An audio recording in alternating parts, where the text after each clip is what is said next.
Arestado ang isang Chinese national na mataas na opisyal umano nang nagsarang pogo sa Makati City.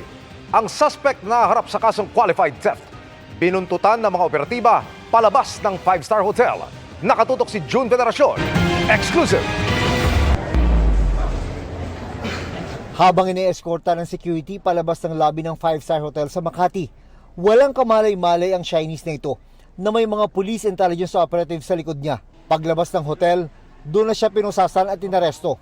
Dahil nga po isang luxury hotel po ito, iniiwasan po na magkaroon ng scandal at the same time po commotion sa loob. Ang arestadong Chinese, top executive daw nang nagsarang pogo sa Makati.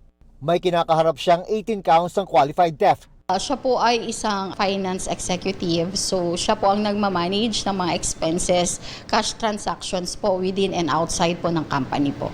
Batay sa impormasyon ng intelligence unit ng Makati Police, milyong pisong halaga ng cryptocurrency daw ang tinangay ng suspect. Sabi ng suspect, nagulat siya sa pag-aresto sa kanya dahil hindi niya raw alam na may kinakaharap siyang kaso. Would you like to address the very serious allegations against you? I think I need to talk to my lawyer and my company first because I'm not sure the situation yet. Para sa GMA Integrated News, June Veneracion, nakatutok 24 oras.